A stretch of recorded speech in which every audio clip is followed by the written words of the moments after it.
This is Real Talk with Coach Sherri, and today's topic is your 2020 vision for building up your tribe.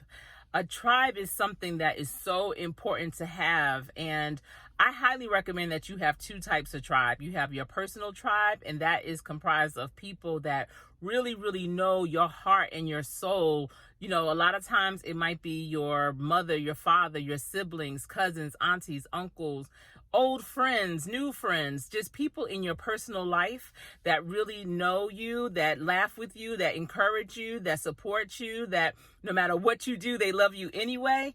That is your personal tribe. Your second tribe would be your professional tribe. And that is with people that have experienced what you can do for others, experience what you do at business, experience what you do with your craft, with your talent. They see you as this person who is a subject matter expert, a guru in whatever it is that you do, and they respect you. They don't have to necessarily, hang out with you and involve themselves in your personal life, but they respect you enough to not bash you, not try to put you down, not try to sabotage the things that you're doing. That would be the tribe for your professional life.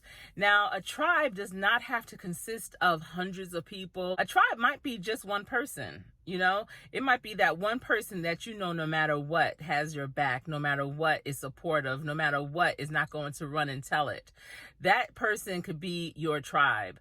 If you're lucky to have a bunch, fine. If you're lucky to have one, great. So just know that your tribe, big or small, you just really want them to be supportive in you, your endeavors, and where you're trying to go.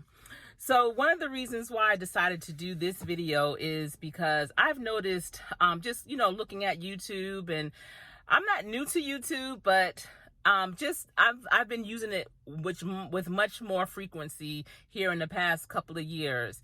And I've seen a lot of YouTubers go from where I'm at to millions of subscribers. And it is an amazing journey to see.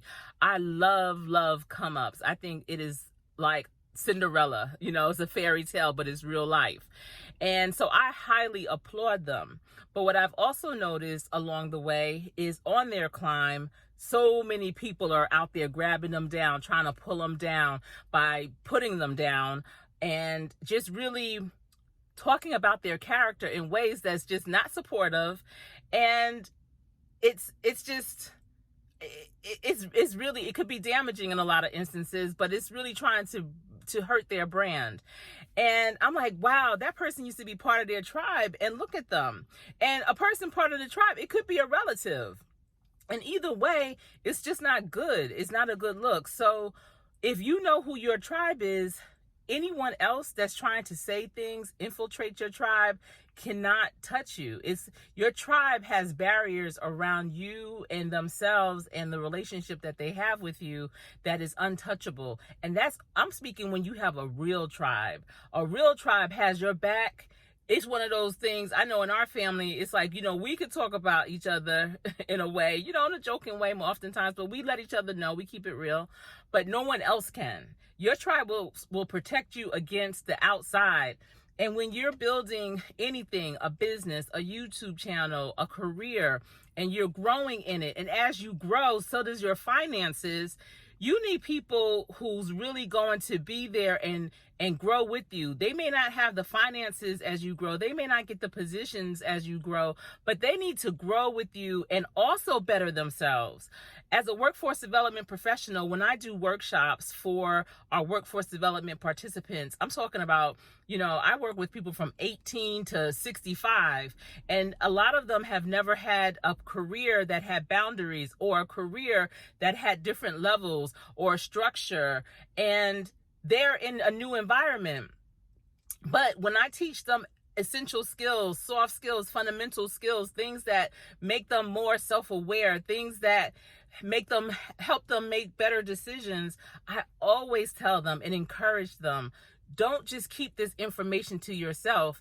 Also share it with those in your family, in your community, because it doesn't make sense with you just getting better. Everyone needs to get better. And by them sharing their new knowledge of being self-aware of how to better communicate, time manage, personal branding, code switch, all those things. By them sharing that, that's not saying that that person they're sharing it with has their same job or position. No, but it inspires them because they're getting better too. They're receiving that new information as well to maybe go out and get a career, get a job, do better, take better care of themselves. So when I'm saying that people that are on the come up, that are now making 6 and 7 figures because of the grind that they've put in, the work that they've put in on YouTube, in their business, at their job, whatever it is, and they're with their tribe. No, their tribe might not have that same what's the word I'm looking for? That same success yet. But they are inspired to make a change, to be better. And if they're in your tribe, they should not expect to have the same success as you at this same moment. But they know because of you and because the trail that you're now blazing and the fact that you did it, I too can do it. So that's an inspiration. That's being inspiring to those in your tribe. But when your tribe does not receive that, and they look at you like, oh, they think they're better than we are now or whatever, they can't be in your tribe anymore. They really can't. And unless they come back with more sincerity, authenticity, with, consistency as well, because you can't just say whatever you want to say and apologize and think it's all going to go back. No, it takes action. It takes time, because when you are building your brand and your tribe, you literally cannot afford to have people that are going to tarnish it in any kind of way. And you have to stand fast on that. When my husband played professional sports, I remember his first 3 years in the league, he played for a team that just won the Super Bowl. He just got drafted the year after that. And he didn't even know why that team drafted him, because they had a pro bowler in the position that they had drafted him for. And his expectations for himself was to come into the league and play, not come into the league and practice and not play, not come into the league and practice and not dress for the games, not come into the league and practice and not travel with the team when they had away games. And that is what happened his first 3 years. And it was frustrating for him. I remember where we were at the time, where we lived, where I'm from, it's a lot of big time people there, ballers, actresses, singers, rappers, like everybody's a baller up there.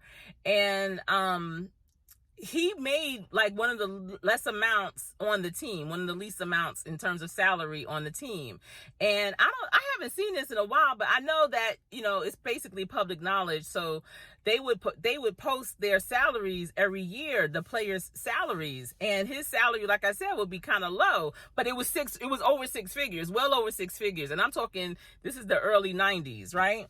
Well, people in the community, people that I even grew up with, or didn't grow up with, but grew up around, always has something to say, especially my brother's friends. My brothers are 8 and 9 years older than me, especially my brother's friends. Look at that. He ain't this, he ain't that. And I'm like, but wait, 1% of all college students or college athletes in this particular sport go to the pros, and only 1% make the team, and only 1% of them last long enough to be vested. So he already beaten the odds. He made that first and second 1% of getting drafted and making the team, because you still got to make the team when you get drafted oftentimes. So that's your first rounder. But at any rate, they would always have all this to say. Well, his 4th year came and he got more money. He went to another team, free agent, 5th year, 6th year, killed the game. Okay, I'm talking, his salary was in the 7 figures. Everybody couldn't believe it. Like, oh, that can't be right. Like, it was so many naysayers. So let me tell y'all, we were living in this one particular state, and my husband was playing or whatever, and I think he was probably in his 8th year at this time, 8th or 9th year. And one of my brothers was coming to visit from New Jersey, and it was about a 10, 11 hour drive to where we were. Okay. He calls me. He's about 40, let's say an hour out from where we were. And he was like, Cher, I'm almost to your house, but I have such and such with me. And he wants to know if he can come and rest because he's on his way to his house in Myrtle Beach. That will be a no. That will be a no. Yep. Because what's not going to happen, A, is you're not bringing somebody to my house who was not invited. B, you're not bringing somebody to my house who used to go in on my husband and the money he made and all this, that, and the other, got something to say. You're not bringing that type of person and energy into my home. My husband is at work right now. He's expecting you and not old dude. And I'm not doing that. I'm not having that guy come to my house wanting to look at everything and then go back to Jersey and try to tell everybody whatever, because they're going to try to find all the flaws. That's the thing. When you have people that are not in your tribe and you bring them in your circle, even for a moment, the one thing that they're going to look for are the kinks in the armor, and they love it. And they try to knock it. Let jar that's not real glass. Let you have a leather sofa that maybe the leather is not leather, it's vegan leather or whatever. Let you have a rug that you say is Persian and it's not. Like, just little things that don't even matter in real life. They love that kind of stuff. Oh, let hair be out of place. Anything, they go in on that and they take and run with it. And now, you not all that. Now you got all this money, but you still not all that. Like, did I even say I was all that? Like, I'm blessed. That's what that is. And I'm grateful and thankful. So, no, your friend can't come. And there's another reason why he can't come, because where he's going, he's an hour away. If he comes to my house, he'll be 3 hours away. I'm out the way. My brother paused. And I guess he was calculating how far he'd have to drive if he turned around. So he kept coming. But when he got to the house, I could tell he was salty. But guess what? That's not my problem. Because you can't do that. And see, when you do that, when you've reached a certain level, people look at you as if you changed. No, dude, because no matter where I lived, how much money I had in the bank, that dude you was trying to bring over was never going to come in. He'll never be in my space. And everyone has that right, that choice to make. They have that right to make those types of decisions with who they bring around in their space. And that's just my thing. Your 2020 vision regarding who is in your tribe, you have to be very specific. You have to be focused. And you can't let other people, persuade you to do something you don't want to do when it comes to your space. Especially when you've reached a certain level. You have to be very, very specific. Let me tell you, I forget, I think it might have been Tosh Time or something. And she even mentioned what Beloved said about her legacy. She's trying to build a legacy with what she is doing in the mukbang community right now, because when you have a legacy, that means it's going to continue on. But if your brand gets messed into that, if your tribe is not structured right, what is your legacy? We all have a legacy. That's true. But when you're trying to literally build it, I don't think anyone sets out to build a bad legacy. I really don't.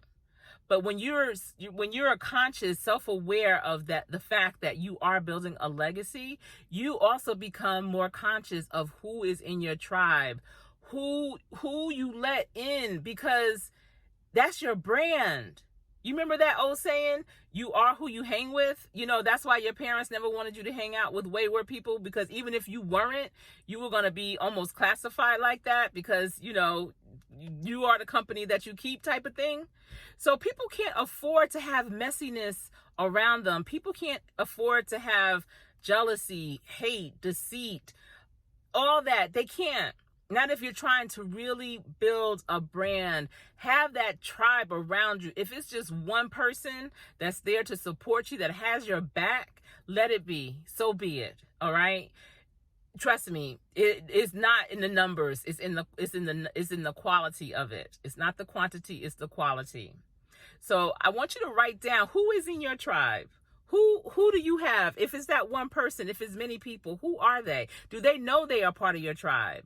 They need to know that they're part of your tribe so that they can have your back effectively. They know that we're all in this. We want everybody to win. We want everybody to eat.